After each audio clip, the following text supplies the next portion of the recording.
So with that, I'll hand over to you, Vicky and Orlanda, and please, well, put down my IT nerves and tell me what I need to do for Mentimeter.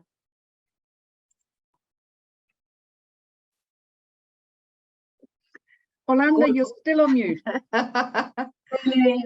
I am so sorry, everybody. Good morning. I'm Orlanda Harvey, and Vicky and my colleague and I are going to give you a short presentation around thinking about performance appraisal. So, Vicky, I've not seen you, so good morning.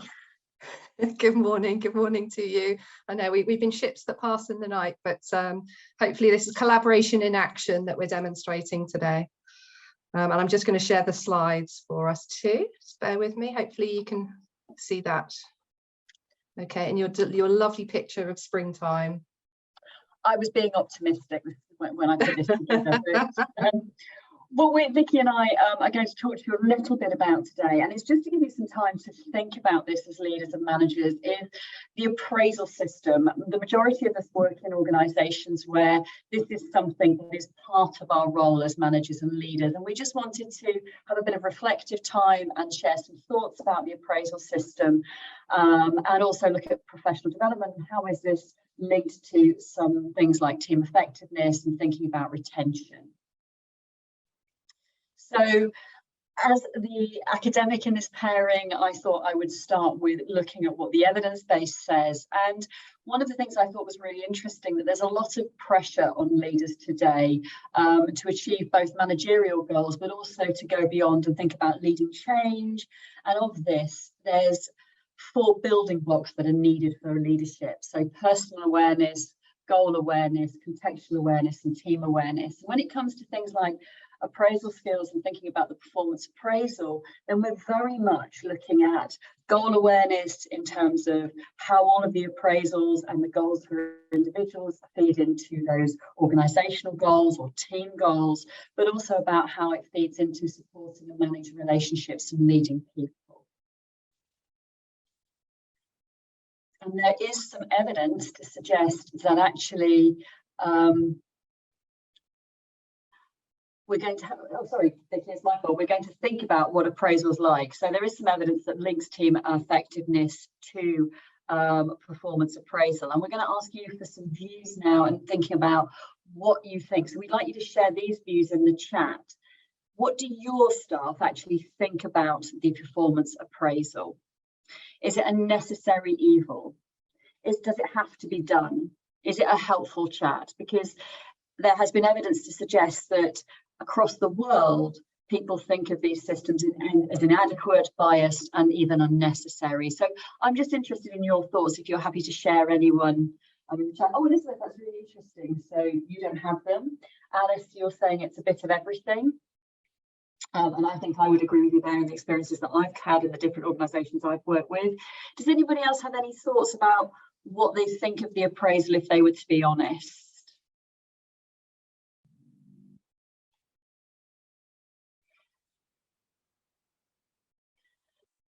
Staff would say a bit of everything. I think it's a helpful chat, can be useful if it's done well.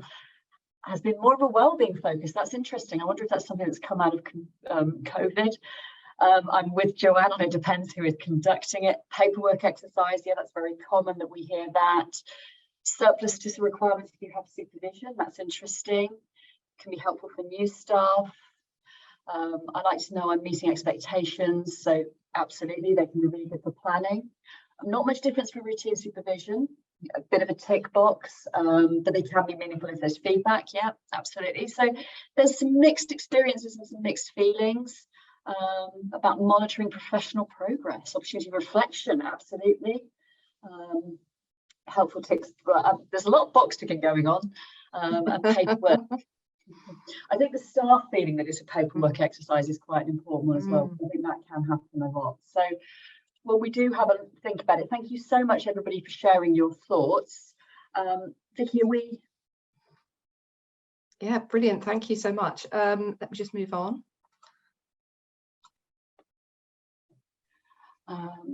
The evidence base says, actually quite interestingly, that it is linked to team effectiveness, and there is a relationship between performance appraisal and team effectiveness, and that is that the more people engage with performance appraisal and feel like it's a useful exercise and not just box ticking, the more that we have an effective team. So I think that's quite useful in terms of thinking about why, as leaders and managers, we need to focus on doing this well. And even if it feels like it's box ticking within the organisation, what is the onus on us to make it more effective and more useful to staff, and more like that chat or that reflection that you were talking about, or some of you were talking about, in terms of how you try and do it. And I like the fact that, you know, Melissa, you were talking about the new approach when you started to talk about vision and behaviour, and actually that should be integral to the appraisal system. So Vicky, Menti, we have some questions we'd like to. We do, thank you. So thank you for putting your comments in the chat, really, really helpful. In a moment, we're going to have a go at building a word cloud together of how we are, where we are now when it comes to things like appraisals and where we could be. So we'll create some visions. So just as Anand was talking about before, what would be our vision of how could we actually, as leaders, take responsibility for making this better? So your instructions, should you choose to accept them, got a couple of options of how you can join us in Menti. And if this is in the too hard box, that's fine. Please feel free to just observe. But if you want to take part and you want to share your views and help build our word clouds, then please do either point your phone at the QR code. You see, it's not just for checking in at the pub in COVID times. QR codes are for life, not just for Christmas. So you can just point your phone at the QR code, or you can go on to www.menti.com, as it's got on the screen there, and you just put the code in, which will make you join our presentation and nobody else's. And the code is 29641314. So you just pop that code in and it will help you to join our presentation. You'll probably have the word instructions, and you'll see some of you have found the heart already. There's a little heart. If you press the heart, oh, look at that. They're coming in thick and fast. You're going to make my heart flutter. I love it. On a Friday, make me feel the love. Press the heart. Let me know that you're successfully logged into Menti. Look at that, 35 of you successfully into Menti. So I'll just give you another moment to do that. We're going to do 3 very short little activities on Menti, just to see where we're at now in terms of our appraisals, what we think about them, and how they could be, and share our views on that. Okay, so just give you another moment for anybody else still logging in.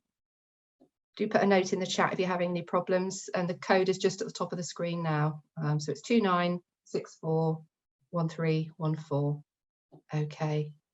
Right, anybody else that wants to join, you can still keep joining, and we will ask our first question, if that's okay. So our first question, so this is going to build a word cloud, so you can use either word, or you can have more than one word, or even a short phrase if you wish. So your question, what word or short phrase would you use to describe your appraisal process where you work now? This is completely anonymous. Nobody can see what you're saying, so you can be honest. What is it? How would you describe your appraisals now?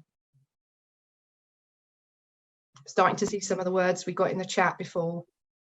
Corporate, that's coming up. Oof, corporate, lip service. So we've got our tick box again. So tick box, poor take up by managers. I'm seeing some positive words in here too, though. We're seeing some negative words. We're seeing some ineffective.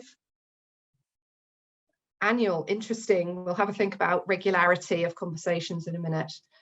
Inclusive, lovely to see that on the theme of today. Positive and useful, helpful. We've also got tedious and bureaucratic. Too long, okay. Unclear, lengthy, robotic, tokenism. Okay, really, really interesting. This is really timely for me. So I'm currently running leading a project at the moment at Bournemouth University, reviewing our own appraisals and what we like about them and what we would like to be different. And I've been running some focus groups, and this is one of the activities that we did within the focus group. And it's really interesting to see some of the same words here and some of the same thinking, but also signs of green shoots and positivity about the experience. So what I'm taking from that is it's a very kind of inconsistent experience for people, and it's very much driven by the relationship, as we've been talking about through some of the other speakers, but also the responsibility of the line manager to actually make it meaningful, but the individual themselves too, and that partnership. Interesting, brilliant. Thank you so much for this. I'm going to move on for our next question. What we will do is when we send out the slides, we'll also send you out this word cloud too that we've built together. So thank you for that. And lots of really interesting ones in there. So I'm going to move it on. It may keep moving. So the next question, and we've started to talk about this, is about the regularity of our performance conversations and how often we're doing it now. And again, completely open and honest. We've got a little ECG for you here, so we can do a bit of a health check when it comes to appraisals and performance conversations in your organisation. So have you got a pattern of conversations like one particular more important conversation once a year, an annual appraisal? Maybe that happens a couple of times a year. Maybe you're having regular conversations, C, or maybe the whole process is flatlined. We need to get the paddles out and reinvigorate it. So can you all choose A, B, C, or D? Again, completely anonymous, nobody can see what you put, be open, be honest. Again, it could be that some, we'd like to think that, we're all in the C, but actually perhaps we're not on the receiving end of appraisal conversations or performance conversations. Just like Melissa said there, perhaps we haven't got that golden thread so that you can see that line of sight between what you do every day and how that actually impacts the organisational outcomes. Okay, brilliant. Real mixed bag. Go on. Added A in the chat as well, Vicky as well. So A seems to be coming out on top at the moment. Yeah. Interesting, isn't it? But so many organisations have realised that actually there can be more. It doesn't have to be this way.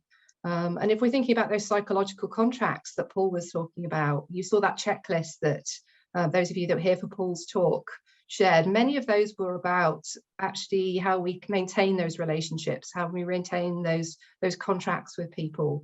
And actually having those regular conversations with people is a really important way to actually reward and recognise our people. So if we've only got one person saying that their process is flatlined, so that's interesting. We've only got one person saying that. Perhaps that's something to think about going forward. And if we're to do things differently, what difference might it make if we were to have more regular conversations? So while we're thinking of, we're putting our positive hats on and we're thinking our vision, as Anand was talking about, of how things could be around talking to people about their performance. So our final little activity we're going to do before we talk some more about this is to think about how could it be. So if you ruled the world, if you were in charge of appraisals, if you were responsible, accountable for appraisals for your organisation, what word or short phrase would you like to be able to describe performance appraisals or conversations? How could they be? Let's cheer ourselves up on a Friday. We'll get rid of all that box ticking, lengthy, boring, dull. Oh, lovely. I love that. Psychological safety. That really plays into what Tilia was talking about before, about attachments. And actually us and our responsibility as leaders and managers to be creating environments where people really feel safe, psychologically safe to fail, but to learn from that too. Amazing. I love that one. Meaningful, absolutely. And that meaningful will mean different, perhaps to different people. Productive, constructive, uplifting. I love that. A bit of uplifting on a Friday. That's what we all need. Collaborative. Yeah, absolutely. Progress opportunity, encouraging, empowering, motivating. Developmental, absolutely. We'll come on and talk about that again in a minute. Empowering, I love that. Valuable. Informal, somebody said as well. Yeah, love it. Achievement. Future focused, absolutely. Yes, we're reviewing the past, but actually to inform the future. We have a couple in the chat as well around individual team members being able to ask for it any time, which I think is nice, and to create a sense of belonging. Love it, absolutely. And we've been talking about that earlier, haven't we, about how important that is, especially in post-pandemic working, that actually that human connection is so important to us. Very much builds on what Tilia was talking about with attachment. Okay, fantastic. Well, thank you. You've cheered me up on a Friday. Amazing words here. And I think, this is really important when Anand talked about creating a vision, that actually, if this is our shared vision for how things could be, and that actually we've got an opportunity to play a part in this, And if we're doing appraisals with our own teams, or we're on the receiving end of appraisals, that actually we have this in the back of our minds of actually why are we even doing this? Somebody's put in the chat that they're not even doing appraisals anymore. So, we need to have a strong why, don't we? Not just to tick boxes. Amazing. Thank you so much for sharing that. And again, we will share this positive word cloud to cheer us up. Thank you. So a few things that I just wanted to share with you from my own research into this. So give you a little bit of an insight into my background. I currently work as Leadership and Talent Development Manager at the university, but I've worked in leadership development and people development for the last 20 years for a range of different corporations, big and small. Part of my role has often been to look after performance development for the organisations such as LV or Carnival UK, which is P&O Cruises and Cunard, Ship and Shore. And it's been something over the last 10 years in particular that I've really wanted to drive forward and make positive change. And I think part of that starts with that word appraisal. We've been using the word appraisal. Part of my discussions here at the moment with the focus groups at Bournemouth are to think about actually if we just change some of the language around this, perhaps we move away from the word appraisal. The phrase that I'm particularly liking at the moment is about enabling conversations. And that's one that I'm going to be floating as an idea to the executive team about how about if we start to change some of the language about this. Appraisal has so much connotation to it, doesn't it? And we think about some of those words that came up in that first word cloud. So if we perhaps rebrand this, get rid of some of those connotations that we have. Perhaps you can put any thoughts in the chat about what you think about if I invited you to an enabling conversation rather than appraisal, or is it just arose by any other name? I'd love to get your thoughts. But let's think about the whole why of this then. And you'll notice in my lovely little diagram here, this is what I like to think of as the kind of golden trinity of enabling conversations. That yes, we're there to talk about performance, not just what people have done, but also how they've done it and recognize the behaviors that have gone into that and how those align to the values of your organization. But it's also about development too. And it's such a good opportunity to not just tick boxes and not just reflect on performance, but also to think about ongoing development for our people in the short term, in the medium term, but also in the long term. And actually what's getting in the way for our people. And it's such an important touch point for us to be having those conversations. But also careers. One of the major themes of this conference today is about retention and how do we hang on to our best people. I've always paid close attention to exit interviews and exit data. We've talked about data before and the importance of data, and Anne was talking about that. But actually, often the number one reason why people will break that psychological contract and leave a company is that they can't see a future for themselves. They can't see a career. And nobody's even talking to them about their careers. Perhaps the managers are afraid to talk about careers because perhaps they don't have career pathways. Perhaps they don't have that they don't feel very confident in talking about future careers. But actually, are we stopping to ask our people about the direction of travel that they want to move in? So for me, these are the real key objectives that we're trying to get through from the conversation. Whether that's in paperwork, whether or not it's a conversation, really, to me, doesn't really matter. So it's making sure that objectives have been met, both what and how. It's about actually stopping and saying thank you to our people. We know how hard everybody has worked this year and every year.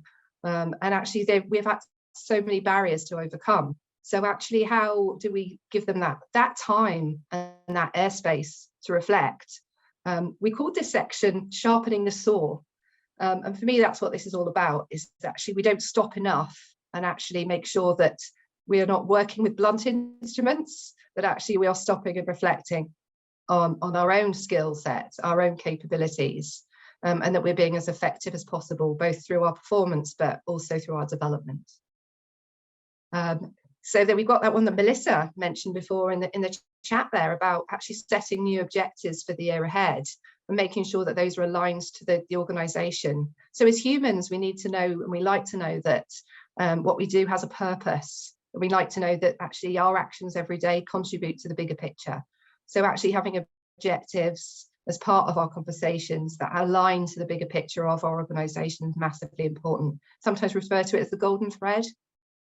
It's also a massive opportunity for us to give feedback both ways. So for us as line managers, you know, we often just do things by default, but actually checking in with our people to understand, are we doing the right things for people, or do we need to flex our style perhaps? Okay, so just some of the key things that I like to think we can focus on as part of these enabling conversations. So for me, it is all about regular conversations and feedback. It was nice in the word cloud, I saw a couple of people have put about informal. And actually, if we are going to maintain these psychological contracts that Paul was talking about before, it's often those more informal check-ins that have sometimes been the casualty of the pandemic or the casualty of hybrid working and not having that as much connection with our people. It's making sure that we're carving out time to stop, sharpen the saw, talk to our people about what's getting in the way of their success, and how we stop and we enable them. So yeah, it's a good opportunity, as it says there, to do a bit of a stop, start, continue for you as a manager and to get that feedback from people. Do we need to be supporting people more or differently? Do we perhaps need to up the level of direction? We all like to think that we're supportive line managers, but actually some people really value that direction, especially if they're brand new to a goal or a task.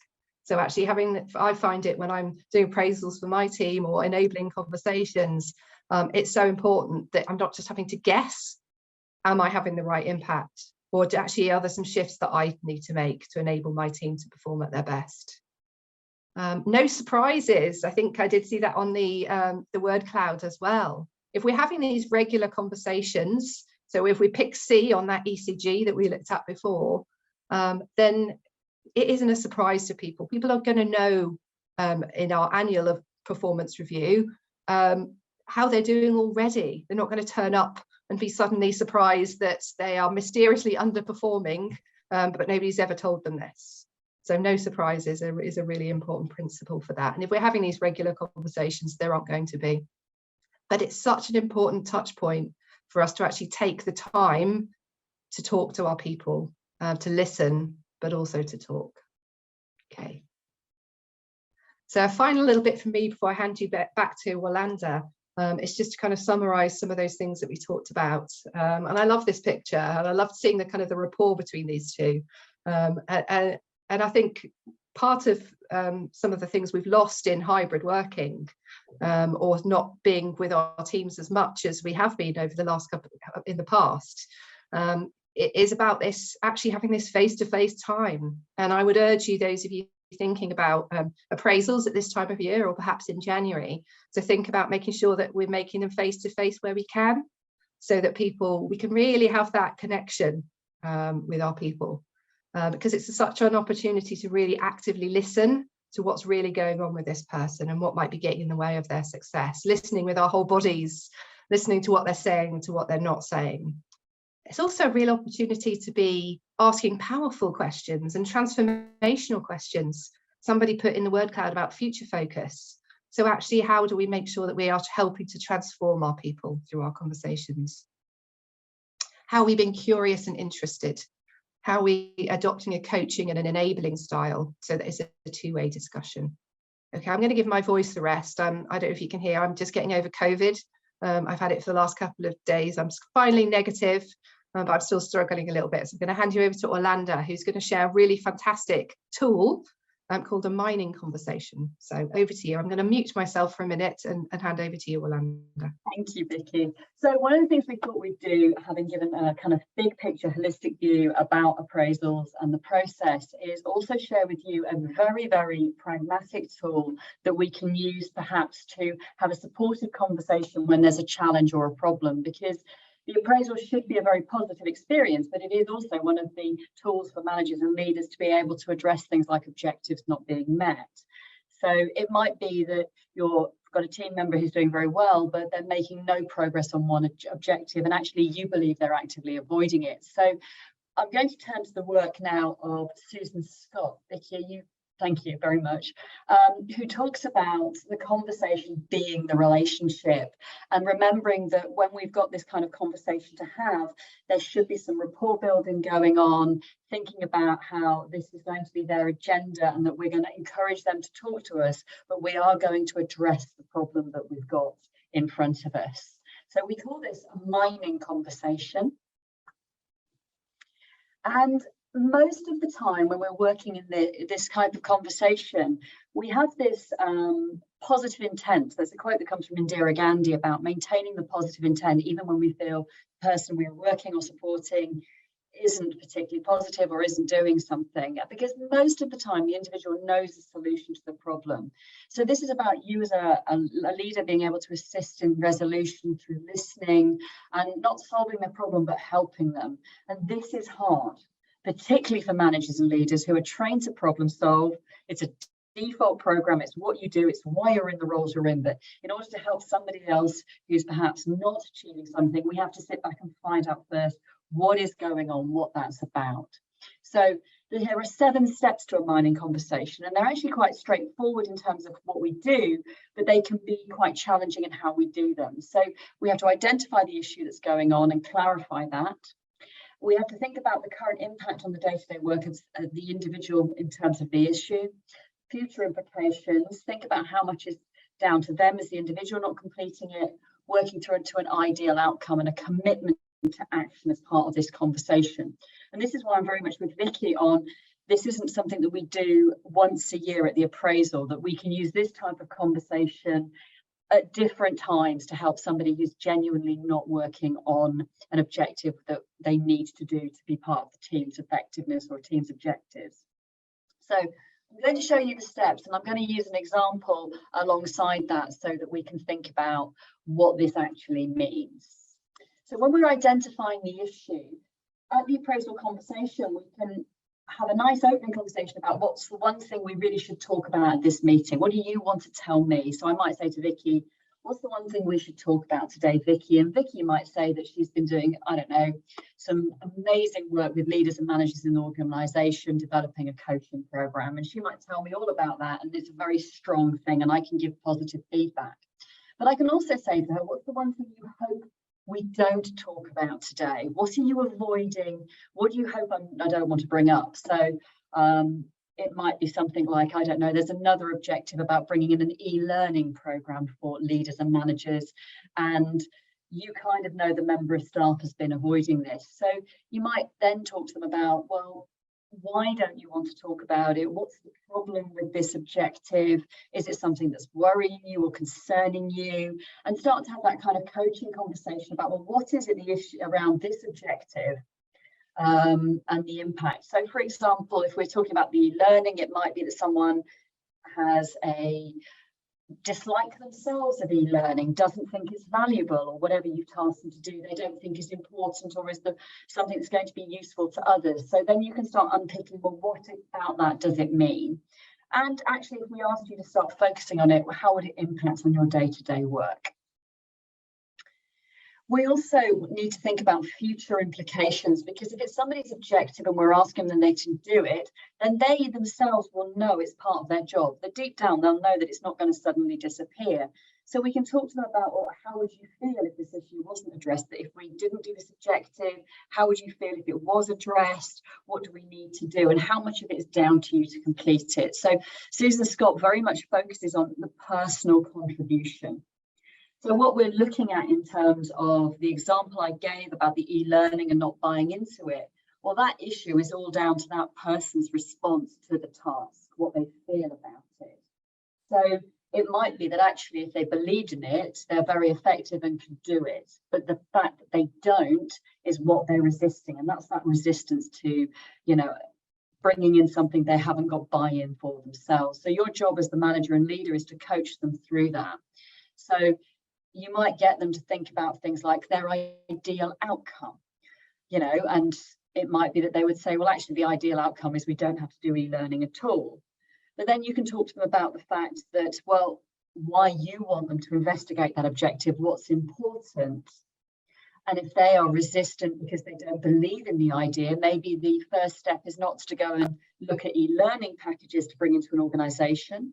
Maybe it's something like to get them to investigate with people within the organisation whether it's a useful tool, because then we're hitting another value set. We're looking at that person's able to explore this in a different way. So we're very much feeling they're getting them to feel their way through what might be an action or a first step. And then you can talk about what happens when might you come and do this? And we can start to have some very short-term objectives. Going back to that graph that you saw with the conversations in C, where they happen regularly, you can keep coming back to this to work with progress. And that's back to Vicky's, a little bit more directive, but you're not directing the work as much as you're directing them to feed back to you what they've done, and they're taking ownership. And finally, I always think it's useful to have a kind of what would stop you doing this? What would stop you committing? Because then you're getting it out that there might be barriers or other things, so that those excuses they can use later, you've actually discussed and thought about ways to overcome. So I know we don't have lots of time, but it is a model I commend to you. I think the work of Susan's got is very good for helping us be very pragmatic and practically focused around dealing with challenges. And at that point, I would be really interested if any of you've seen any of these models before. You can put thoughts in your chat or let me know. I would be really interested to see what you think about it and whether you think it's a useful model. Vicky, over to you. Yes, I'm conscious. I think we've gone 2 minutes over time, haven't we, Tilly? They'll be dragging us off with a cane. You have. This is where my job is to herd cats. But I'll give you another minute, but I'll just reiterate again for everyone that slides will be available, and for things that really resonate with people, I'll be chasing all of the presenters to maybe see if we can take some of that thinking and learning forward in maybe some different shape or form, be it a blog on the website. Yeah, absolutely. A final thought from us then was just around the professional development side. So when you have had an amazing conversation with somebody and they're fired up to go and do some development, just to think bigger. I'll share a video on the website by somebody called Charles Jennings, who pioneered an approach called 70-20-10, which is all about thinking more and thinking beyond a training course and beyond structured learning. So I will send you a little video all about that to get you inspired about all the different options that you have for yourself and your teams to stop and sharpen the saw. The end. Thank you, Vicky. This is so much appreciated.